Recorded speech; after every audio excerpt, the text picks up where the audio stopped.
பிதாவும் என் மன்னனும் தெய்வமும் நீதான் என ரமணனின் மலனே பேதையேன் உள்ளத்து உணர்த்தினை ஓவலர உணர்வு என் உள்ளத்து உருமாறு அருள். அன்பார்ந்த ரமண பக்தர்களுக்கு என்னுடைய மனமார்ந்த பணிவான வணக்கங்களை தெரிவித்துக் கொள்கின்றேன். ரமண அனுபவத்தில் 4வது பொழிவு இன்று. பகவானை அடைந்த பிறகு பகவானின் நூல்களை படித்து பக்தியும் ஞானமும் வளர்த்து கொண்டிருந்தேன். ஆண்டாள், கண்ணபிரான் ஆகியோரிடம் நான் செலுத்திய அன்பு பகவானிடமும் செலுத்தினேன்.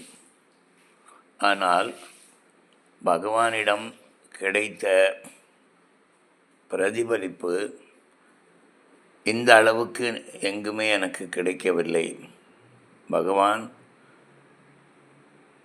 கண்ணுக்கு கண்ணாக என்னை பாதுகாப்பதோடு என்னை வழி நடத்தவும் செய்தார்.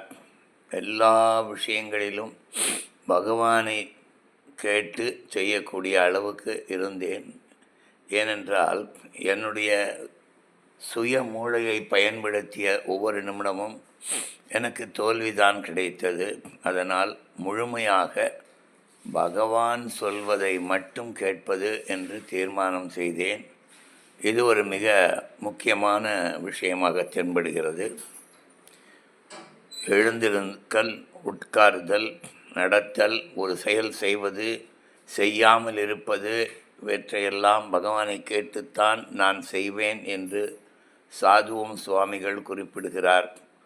அந்த முறையிலே ஒவ்வொரு விஷயத்திலும் பகவானை கேட்டு அவர் சொல்படிதான் நடக்கத் தொடங்கினேன். அதாவது நம்ம மனசில் ஒன்று நினைப்போம், இப்படி பண்ணலான்னு. உடனே என்னன்னா பகவான் அதை அனுமதிக்க மாட்டார். ரமணரோட பழக நிறைய விஷயங்கள் நமக்கு நம்ம செய்யறதில்ல, அவர் தான் செய்யறதுங்கிறது புரியும். அதாவது பழகியார் அறிவார் அவன் அருட்பரிசே பிம்பர் முருகனார். என்ன அனுபவ வார்த்தைகள்னால், முருகனாரை விட்டு வேறு எவராலும் பகவானை முழுமையாக காட்டவே முடியாது. அப்படியே இந்த பொன் எழுத்துகளில் பொறிக்கப்பட வேண்டியவை முருகனாரின் 23,097 கவிதைகளும். சாதாரண ஒரு புலவராக அப்புறம் சுதந்திர கீதங்கள்னு எழுதியிருக்காரு.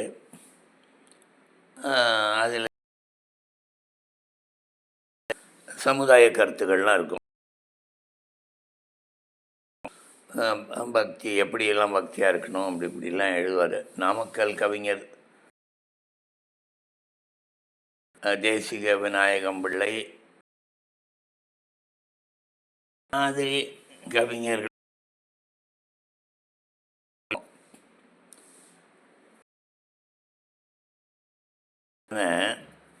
அவர் அதாவது ஒரு வார்த்தை போடுவார் முருகனார், சக்தி பெருவெள்ளம் அப்படி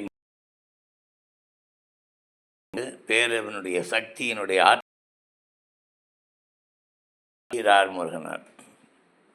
இந்த கவிதைகளையெல்லாம் பக்கத்தில் நெருங்கவே முடியாது. அந்த அளவுக்கு ஒரு டிக்ஷனரி மாதிரி நீங்கள் பகவான் அவர்கிட்ட ஒட்டிக்கிறது எல்லாமே ரொம்ப கஷ்டம். அப்படி ஒட்டிக்கும்போது அடுத்த நிமிஷம் என்ன பண்ணலாம், எப்படி மூவ் பண்ணலாம் அப்படின்னா அது முருகனார்கிட்ட அவருடைய புத்தகத்தை எடுத்து படித்தா நமக்கு விவரம் அப்படின்னு. அதாவது ஒரு இடத்துல முருகனார் சொல்வார், முருகனார் ரூமில் அதாவது பகவானுடைய மெடிடேஷன் ஹாலில் ஒரு ரூமில் உட்காந்துருப்பார் ஓரமாக. ஏதாவது டவுட் வேணும்னா எங்கே முருகனார்னு தேடுவார் பகவான். என்ன, அந்த முருகனார் தன்னுடைய திறமையை காட்ட வேண்டும் என்று பேச முடியாது. பேசினா பகவான் அவரை விட்டு விலகிடுவார். அவரோடவே இருக்கணும், தன்னை இழந்து உட்கார்ந்துருக்கணும். இதைத்தான்